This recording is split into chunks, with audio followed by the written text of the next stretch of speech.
precisar depois, alguém pode me pedir aí. Então, nesse exercício, né, é o exemplo 8.90, ele diz que, ele mostra, né, tem um exemplo aí, ó, tem um desenho da instalação, né, uma instalação hidráulica com uma bomba bem simples mesmo.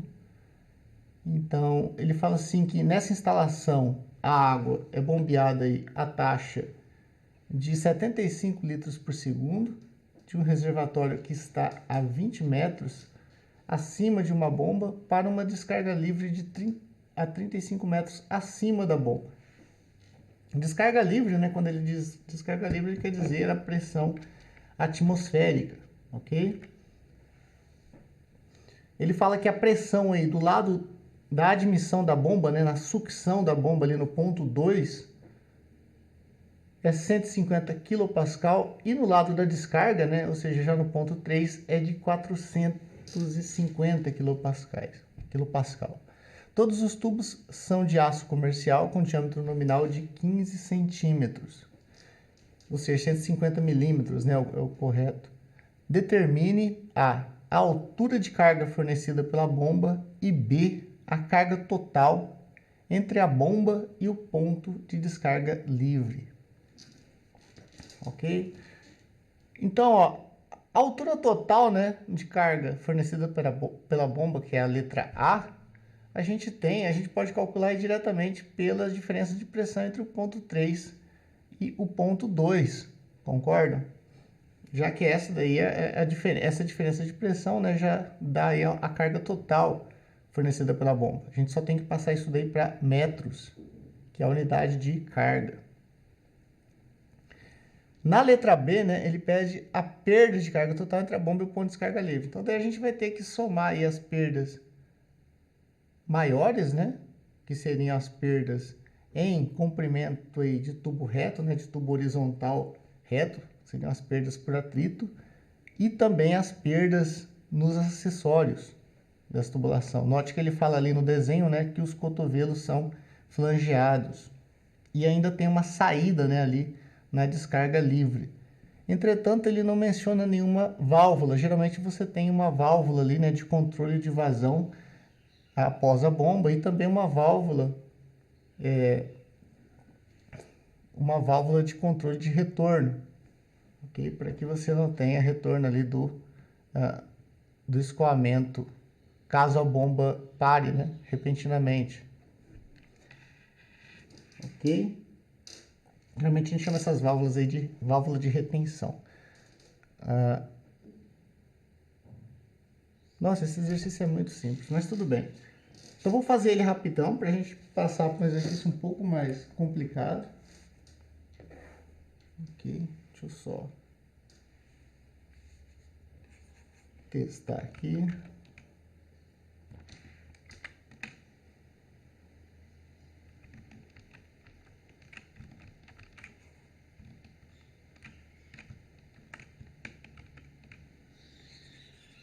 Tá bom.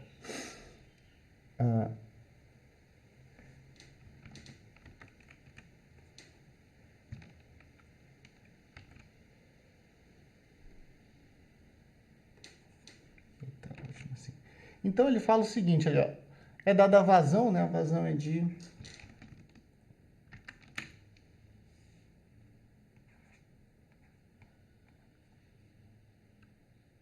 vazão é de 7,5 vezes 10 a menos 2 metros cúbicos por segundo.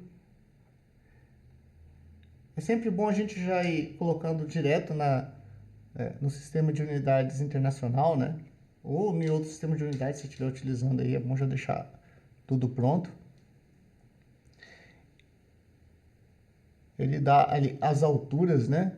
Então você tem o Z1, eu vou chamar de Z aqui, o nível, mas daí vocês escolham a letra. Tem gente que gosta de H, né? Eu não coloco H aqui para não se confundir com a perda de carga em energia específica, tudo bem? Então vou colocar Z1 aqui de 20 metros.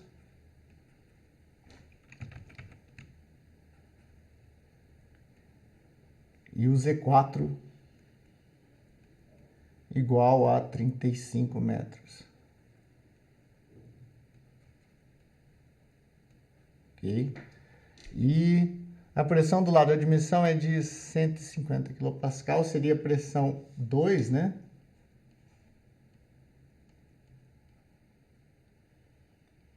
(150 kPa). E a pressão, vou colocar aqui, ó. Ah, caramba, tá errado isso aqui. E a pressão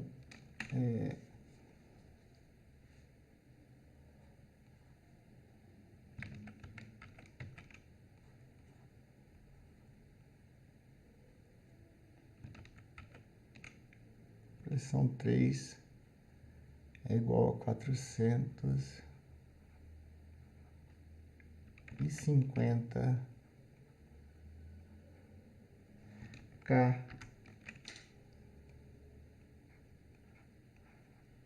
kPa, ok?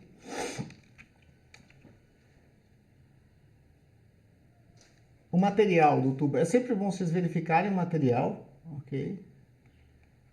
Então, o material é aço forjado, né?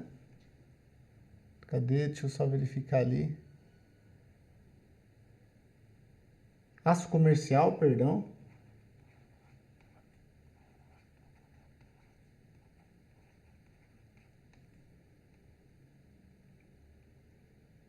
Aqui a gente vai utilizar a rugosidade, né? Que é dada no livro, pessoal. Mas vocês podem aí, né? Vocês podem verificar com o fabricante, né? Você tem o fabricante que você vai comprar os tubos, seria interessante você ou realizar uma medida, fazer uma medida média da rugosidade dos tubos, ou ainda, né, estimar, de acordo com o tempo de uso que você quer, né, uma rugosidade média ao longo do uso da sua instalação. Mas, para aço comercial, a gente tem aí que a rugosidade em milímetros, ou seja, rugosidade absoluta, né, é de cerca de 0,046 milímetros. Então, aqui, ó, 0,046 milímetros. Ou, né, vamos colocar em metros aí para ficar mais rápido para a gente. Seria 4,6 vezes 10 a menos 5 metros, né? Ok?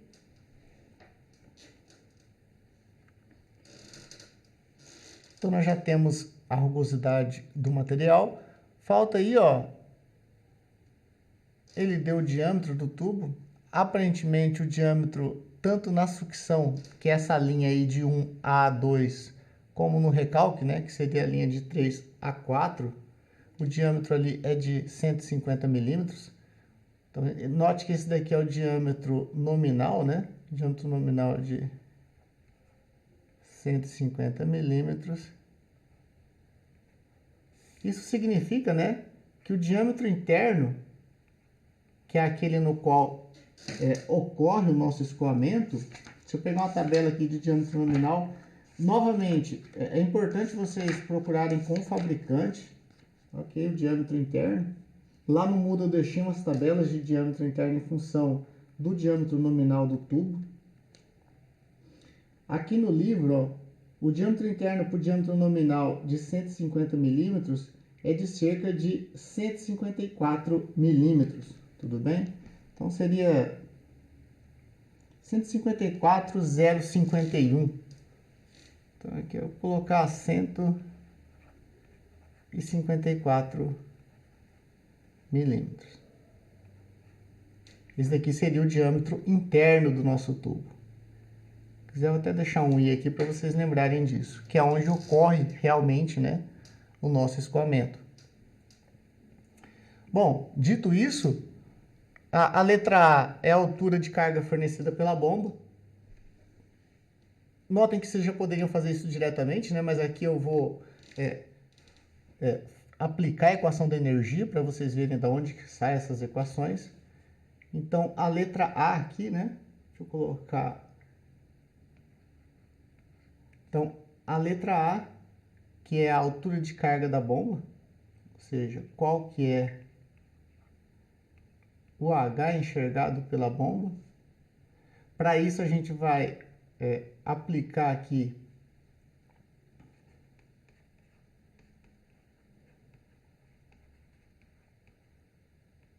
apliquemos a equação da energia, né, que foi aquela que a gente chegou lá nos slides, né, entre os pontos 2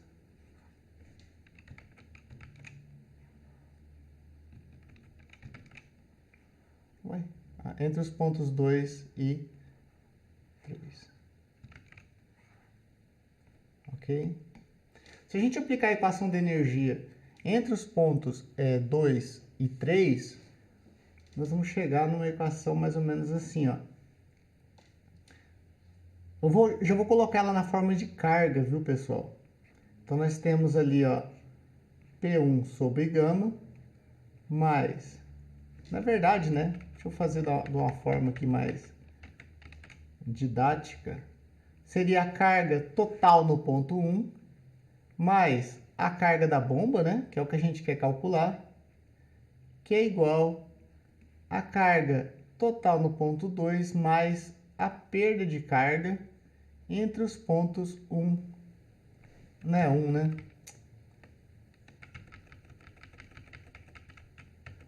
Então, seria a carga no ponto 2 mais a carga na bomba, que se encontra entre os pontos 1 e 2, caso contrário, ela seria 0, deve ser igual à carga no ponto 3 mais as perdas de carga entre os pontos 2 e 3. Tudo bem?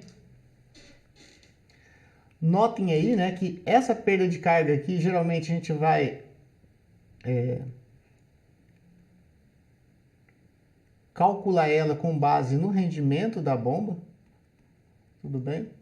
Então, aqui nós vamos ignorar ela, nós vamos anular ela, aquela componente ali. E daí a nossa equação, né, fica a carga no ponto 2, que seria a carga total de energia, então é dada aí pela carga de pressão, né?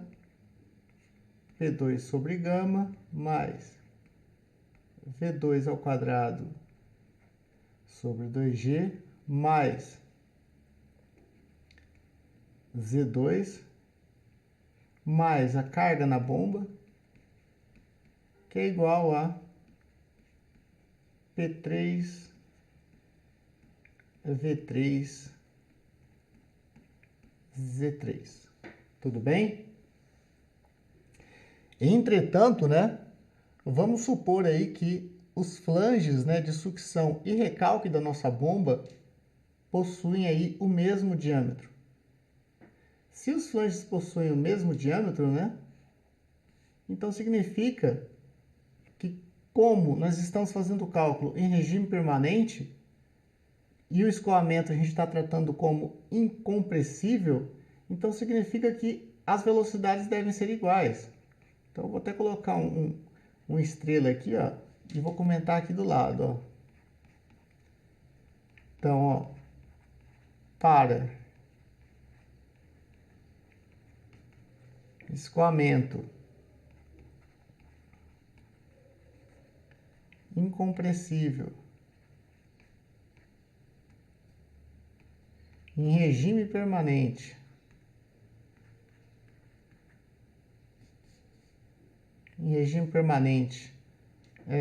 nós temos que Q2 é igual a Q3. Então, portanto, né, V2 deve ser igual a V3 se os flanges, né, de sucção, ou seja, se o diâmetro do flange de sucção em 2 for o mesmo diâmetro do flange de sucção em 3, ok? Além disso, né,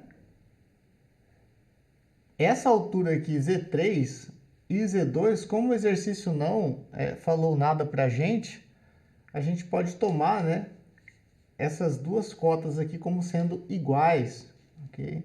Então, note que eu vou falar assim, né, que o Y, que é igual a Z3 menos Z2, é muito menor do que 1, ok?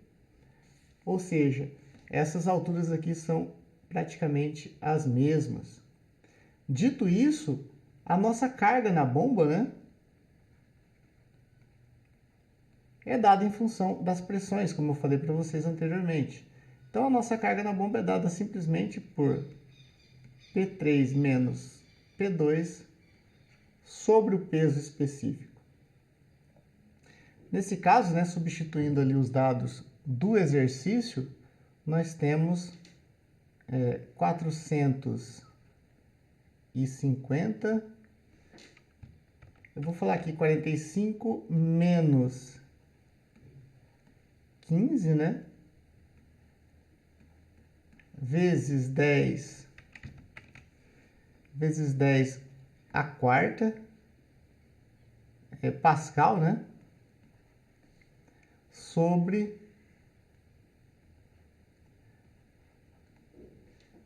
o gama o gama é dado por ρ vezes G, né? Então, note que o nosso gama, que é igual a ρg, neste caso, a gente, como nós não temos muita exatidão nos cálculos, isso daqui a gente pode aproximar aí, né, por cerca de 10.000 newtons por quilograma de fluido escoado, newtons, ó, vai dar ali a aceleração, newtons por metro cúbico, ok? Aproximadamente 10 a quarta. Então, tudo isso daí por 10 a quarta newtons por metro cúbico. Então, logo, né,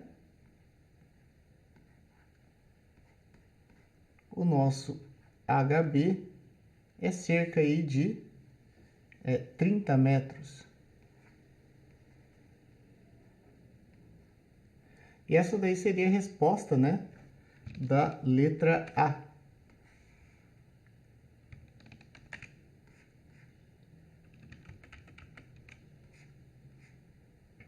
Alguma dúvida, pessoal?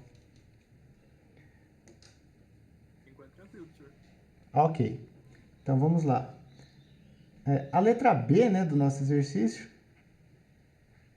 o que a gente pode, o que ele pede mesmo? Ele pede a perda de carga total entre a bomba, né, ou seja, no ponto 3 e o ponto de descarga livre.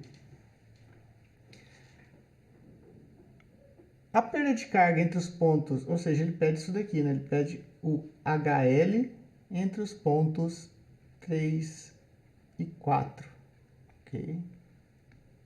É aquilo ali que a gente quer fazer neste caso. Então, basicamente, nós vamos ter aí que somar, né, as perdas maiores e menores, ou singulares e distribuídas, e por aí vai. Eles fazem um monte de nomes, e daí até confunde.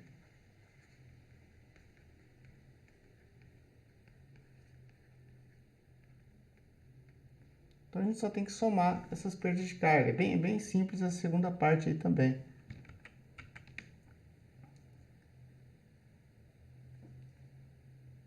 Por exemplo, né, ele fala ali que tem... Ele mostra apenas 1, 2, 3 cotovelos, né? Se vocês forem ver aqui, ó, no exercício, nós temos... Não, na verdade, 4, né? Se for considerar esse aqui de baixo. Então, seria 1, 2, 3, 4 cotovelos aí de 90 graus flangeados. Ele não menciona nenhuma válvula, mas como eu falei para vocês, geralmente vai ter no mínimo uma válvula de retenção e uma válvula de controle de vazão, por exemplo, a Globo aqui, ou gaveta, né? Tem alguns lugares que o pessoal coloca gaveta. aqui após a bomba. O exercício não pediu, a gente não vai colocar, mas só para vocês saberem que existem. E daí vamos considerar então esses 4 cotovelos e a saída livre ali. Apenas isso, porque né, não tem como colocar mais nada. Mas depois é só vocês generalizarem aí nos seus cálculos. Então, ó, eu vou começar aqui com as perdas distribuídas, né? Perdas distribuídas. As perdas distribuídas seriam as perdas maiores. As perdas distribuídas, nós calculamos elas como um H, né? F de friction, né? Porque essas perdas aí são basicamente geradas pelo atrito em seções ou trechos aí de tubulação reta, ok?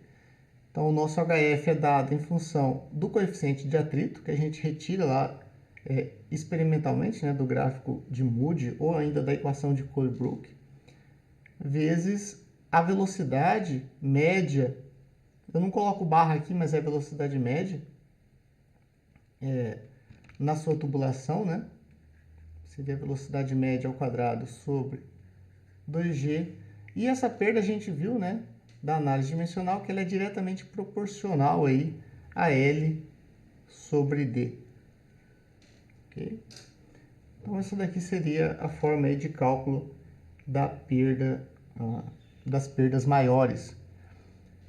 A velocidade média a gente tem em função da vazão, concordam? Então, notem que para esse cálculo aqui, né, a nossa velocidade média a gente pode tirar da conservação da massa. Da conservação da massa, vocês vão chegar aqui, a vazão deve ser igual à velocidade média vezes a área, que neste caso vai ser a velocidade média vezes πd ao quadrado sobre 4, né? Então seria π vezes o diâmetro interno, né? Lembre-se disso, ao quadrado sobre 4. Então daí, ó, nós podemos simplesmente, né, calcular que a velocidade média é igual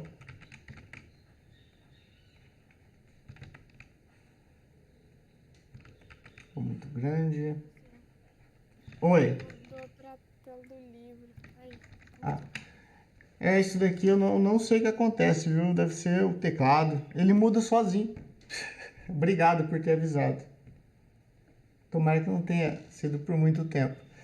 Mas, então, ó, só retornando aqui, ó, nós só temos que somar as perdas de carga singulares e as distribuídas. Eu vou começar aqui com as distribuídas, tudo bem? Essa daqui é a fórmula que a gente já havia chegado, né? Semi-empírica lá, da análise dimensional, para calcular a perda de carga distribuída. Para calcular ela, a gente precisa da velocidade média, do comprimento, que é só somar ali, né, do diagrama mostrado, e o diâmetro que foi dado, e depois, né, verificar com o número de Reynolds e a rugosidade relativa qual é o valor do nosso coeficiente de atrito F, ou fator de atrito, né, F.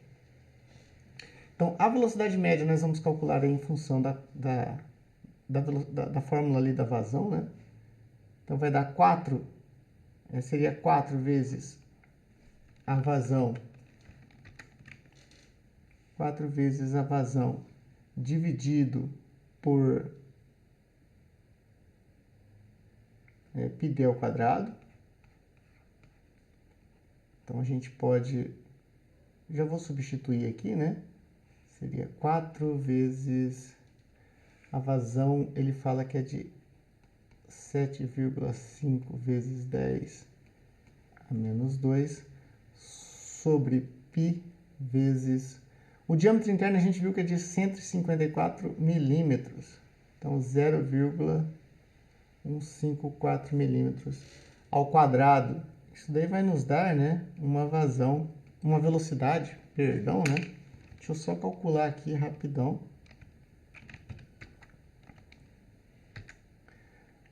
4 vezes 7,5 e a menos 2 dividido por π vezes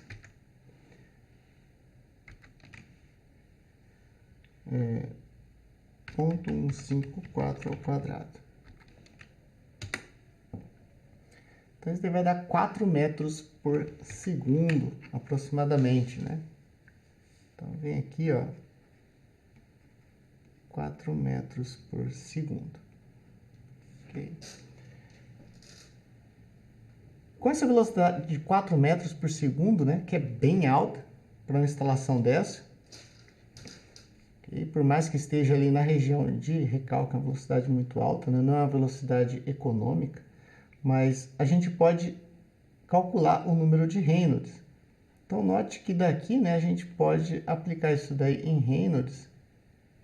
Deixa eu aplicar, fazer na linha de baixo. Número de Reynolds baseado no diâmetro, né, é dado aí por a velocidade média vezes o diâmetro sobre a viscosidade cinemática Ni. Notem que o Ni da água, né, a uma temperatura aí de 20 graus Celsius, é cerca de 1 vezes 10 a menos 6. Embora o exercício não tenha mencionado a temperatura, o Ni é uma propriedade, né, termodinâmica, assim como o Mi. Então, você depende aí do estado, ou seja, depende aí de pelo menos duas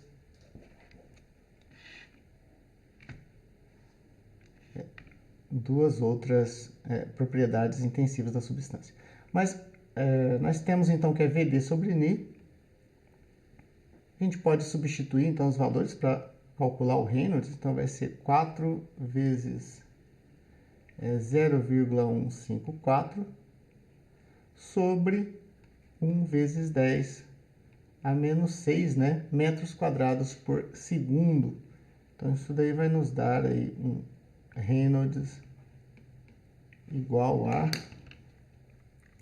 só fazer os cálculos, 4 vezes 0,154 dividido por, na verdade, vezes 10 a sexta, né?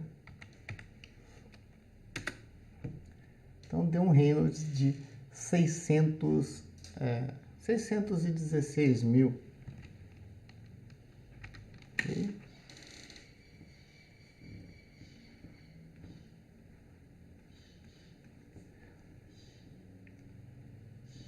Que com certeza, né, é um Reynolds turbulento. Então vou tentar colocar aqui, ó.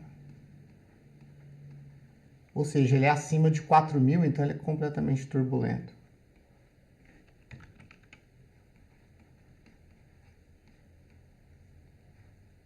Ou seja, ele é maior do que 4.000 e 4.200.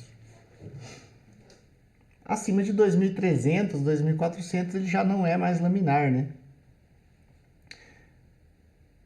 Então, o Reynolds é turbulento, significa que a gente pode considerar aquele coeficiente de correção lá de energia cinética alfa praticamente igual a 1. Okay? Então, na equação de energia, você não precisaria se preocupar com isso daí. E agora, né, com o número de Reynolds e com a rugosidade relativa, a gente pode calcular o coeficiente F. Note, né, que a rugosidade relativa, que é epsilon sobre D, no nosso caso, né, vai ser aí de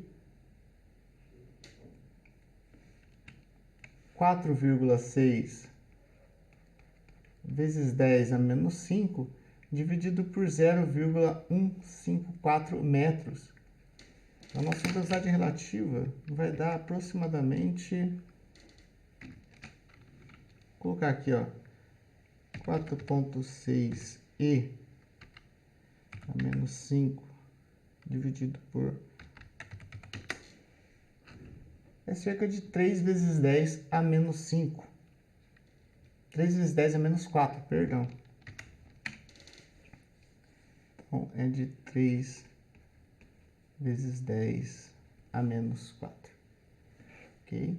Então, tanto com esse valor aqui de rugosidade relativa, como com esse valor aqui de Reynolds, né? A gente vai chegar aí num valor de F de... Deixa eu verificar aqui no livro, mostrar no livro, acho que tem uma tabela aqui do gráfico de Moody em algum lugar. Aqui para frente.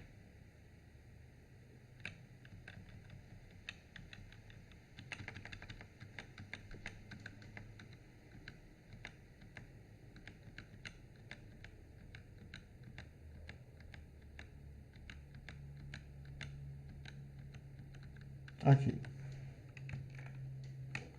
Deixa eu só mudar a configuração aqui, senão a gente não vai ver ele corretamente. Então aqui nós temos o gráfico de Moody, né? Deixa eu fazer assim para ficar mais fácil. Então nesse gráfico de Moody, nas abscissas nós temos o número de Reynolds, aqui na ordenada nós temos o fator de atrito, e tudo isso daí é correlacionado em função dessas curvas aqui que representam a rugosidade relativa, né, do material interno aí do nosso tubo, que é o material molhado, né, que é a parte molhada aí da tubulação. Nós precisamos encontrar, né, o valor do coeficiente de atrito para o número de Reynolds de 620 mil, aproximadamente. Então, aqui nós temos Reynolds 100 mil, na verdade 100, 150, 200, 300, 400, 500, 600 mil. Então, seria mais ou menos essa reta aqui, vertical. Em função aí de um coeficiente, de uma rugosidade relativa, né, entre esses 2 e 4 aqui, vezes 10 a menos 3.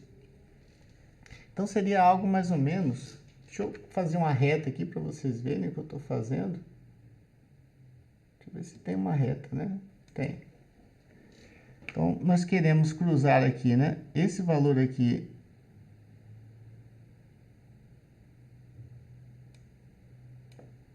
Esse valor aqui do número de Reynolds,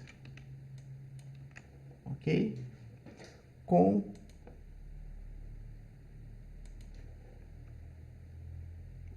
uma reta, né, que passa aqui entre esses dois valores. Então, seria mais ou menos aqui, ó.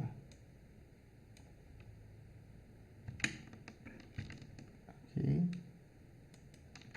Seria mais ou menos um valor aqui médio aqui no meio.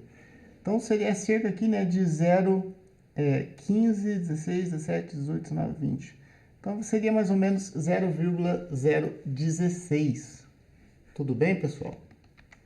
Então, a gente volta lá, ó. Então, esses dois valores aqui vai nos dar aí um coeficiente de atrito igual a 0,016. Então, agora a gente já pode calcular, né, a perda de carga por atrito. Okay. As perdas, então eu já vou deixar quieto isso daqui e vou partir, né, para as perdas menores. Ou, né, na verdade, perdas singulares, nós colocamos ali. Okay.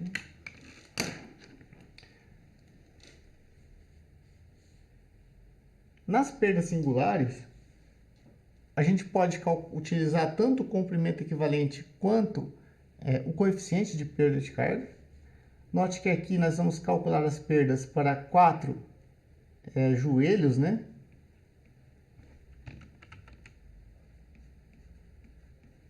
Quatro joelhos de 90 graus, mais uma saída livre. Mais uma saída, ok? Aqui no livro, eu vou pegar uma tabela do livro. Notem que essas tabelas do livro, elas são bem antigas, ok? Então, no dia que vocês forem fazer algum cálculo aí, eu sugiro que vocês peguem do fabricante, né, que está distribuindo, ou então peguem dados mais recentes de algum artigo, de algum livro mais recente aí. No livro, ó, na tabela 8.4 do Fox, nós temos que para um cotovelo padrão de 90 graus, né? Esse cotovelo padrão, ele não fala se ele é flangeado. Deixa eu verificar se eu tenho algum dado de cotovelo flangeado aqui. Não tem. Vou pegar esse cotovelo padrão mesmo, ok? Ele aí é cerca de 30 LE sobre D. Então, ó,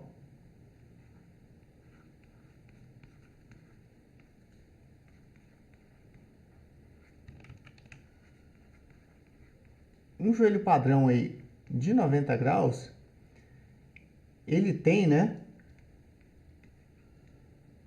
um comprimento de uma perda, é um comprimento equivalente de perda de carga, neste caso aqui é relativo, né, igual a 30 cada um, okay?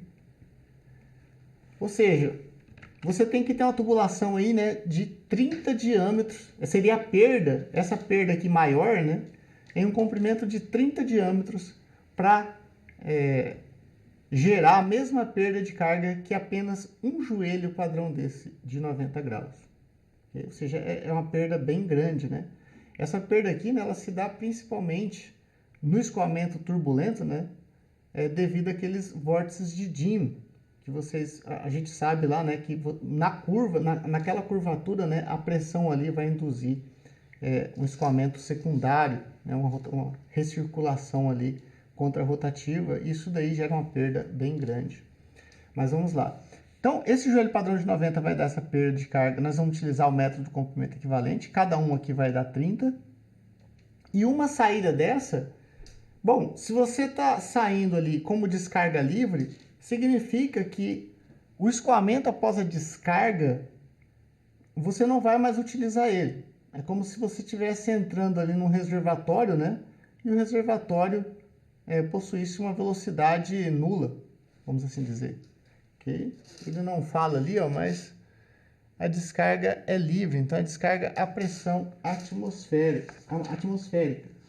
Se vocês forem pegar alguma tabela aqui, né?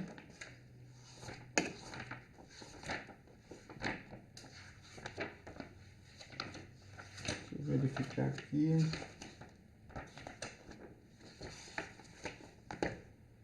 Aqui não tem, mas um livro muito bom que tem essas tabelas, fala um pouco melhor sobre essas saídas, é o livro do Frank White.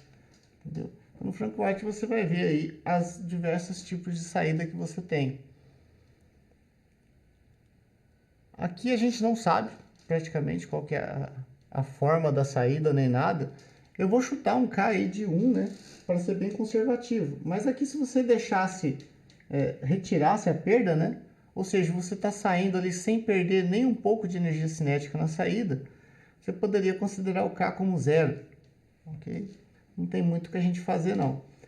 Então, para ser conservativo, eu vou chutar aqui na nossa saída, né?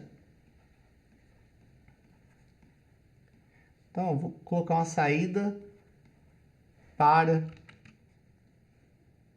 um reservatório muito grande.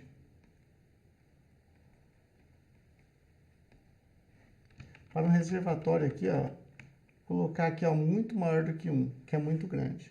Então, neste caso, né, o K da saída é aproximadamente 1. É igual a 1, vai. Ok? Isso aqui é para a gente fazer os cálculos, viu, pessoal? Para ficar mais, para vocês... Como eu falei, você poderia colocar o K igual a 0 aqui, o exercício não menciona muito bem a saída. Então, dito isso, né, a nossa perda de... Agora nós temos a perda de carga, as perdas singulares, né? Nós já temos os HS. Os HS seriam aí...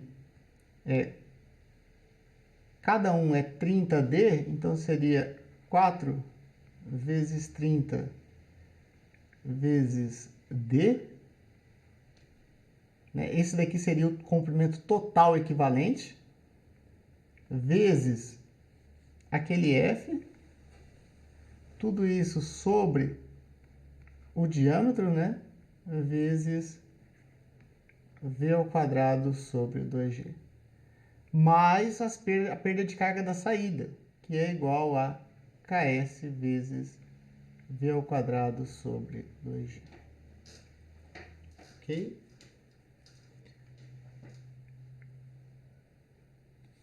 Então agora nós podemos somar, né, a perda de carga total. Então vou colocar aqui, ó.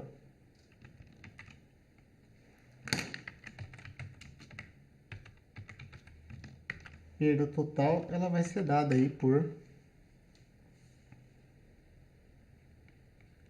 HL de 2 a 3. Não, 2 a 3 não. De 3 até 4, né? É igual àquela perda lá de cima, né? Então seria F. Eu vou somar tudo e já deixar em evidência, que fica até mais fácil para a gente poder fazer os cálculos aí. Então seria F que multiplica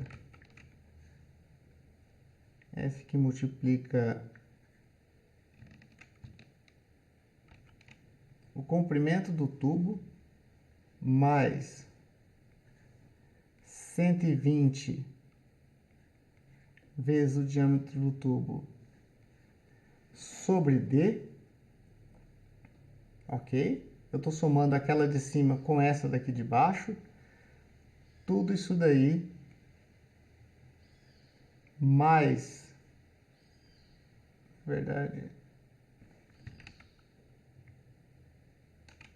na verdade aqui, ó, deixa eu tirar esse daqui.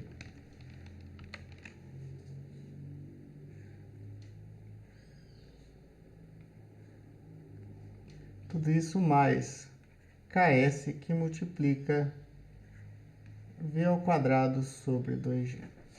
Ok? Daí aqui é só a gente substituir os valores, né? Então nos valores eu vou ter... o KS a gente falou que vai ser próximo de 1. O F foi 0,016, que multiplica o comprimento do tubo, né? Comprimento dos tubos, deixa eu só verificar aqui, ele fala que está a 20 metros, 35 metros acima. Aqui nós não temos os comprimentos, né, horizontais, ó. Eu vou adotar, né, que seria apenas a 35 metros. Tudo bem? Na verdade, a gente teria que somar também esses comprimentos horizontais ali, mas vamos colocar 35 metros. Entendam aí que seria tudo isso, né? Mais 120 vezes 154, né?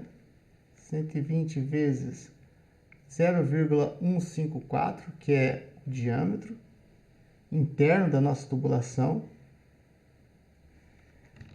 Ou ainda, né? Para ficar mais fácil, ó, 35 sobre 0,154 mais 120. Tudo isso mais 1, tudo isso vezes a velocidade média, que é de 4 metros, né, ao quadrado, que vai dar 16. Vamos colocar 4 ao quadrado sobre 2 vezes... Aqui vocês podem até aproximar para 10 se quiser, viu? A gente não tem exatidão para manter esses cálculos. Isso daí vai nos dar aí...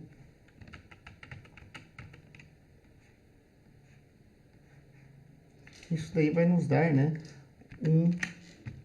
deixa eu fazer os cálculos aqui. Então, vai dar ponto 0, deixa eu só verificar ali se é 0,016. É 0,016, né?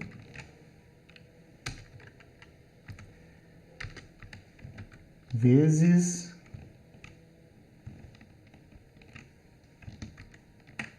35 sobre 154, ponto 154 mais 120, tudo isso mais 1 vezes V ao quadrado, né? Dividido por 2 vezes 9,81. Ok. Eu acho que é isso, né? Então deu 5,35 metros aproximadamente. Então notem que essa daí, né, seria a nossa perda. Então o HL entre os pontos 3 e 4 é igual a 5,35 metros. A minha mesinha tá torta aqui. Deixa eu ver. Isso.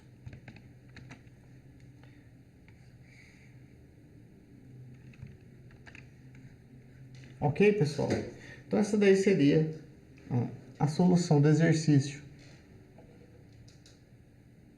Vocês podem generalizar isso daí, né, para quaisquer outros exercícios, ok? Vai ser bem parecido, vai ser bem parecida a solução. Alguma dúvida aí com relação a esse exercício? Nenhuma? Oi, pode falar. Ô, professor, e se eu, por exemplo, eu quisesse saber a perda de carga do 2 para o 4, qual outro... Eu adicionaria mais uma perda singular no caso daí? Não, do ponto 2 para o 4 ia ficar da mesma forma, porque nós desconsideramos a perda, as perdas, né, entre o ponto 2 e 3. O ponto 2 está no flange de sucção da bomba. Então ele está logo antes de entrar na bomba. E o 3 está logo após a saída da bomba. Você poderia considerar, por exemplo, do ponto 1 até o ponto 4. Aí basta você somar, né, as perdas ali entre 1 e 2, que pelo desenho você teria apenas o que? Uma entrada, né? Tá vendo ali no do reservatório para o ponto 2, você tem uma entrada ali que é... Eu não sei se ele menciona a entrada, mas geralmente você colocaria ali uma entrada reentrante, que seria o mais conservativo possível. Quando você não tem informação, você pode fazer o que a gente fez aqui com o K. Eu coloquei o K mais restritivo possível, ou seja, a gente está perdendo 100% da energia cinética. Eu estou dizendo que todo aquele escoamento ali na saída se esvaiu, entendeu? Então, quando fosse... É bom você sempre ser o mais conservativo possível. É que esse exercício é muito simples também e ele não dá muita informação, né? Geralmente você tem bem mais informações e daí você pode trabalhar com essas informações e fazer os cálculos assim com mais certeza. Mas assim, se eu não errei nada, seria isso daí. Oi? Pode falar? Não? Beleza. Tranquilo. Ok, então. Obrigado, então, professor. Ó, de nada. Eu vou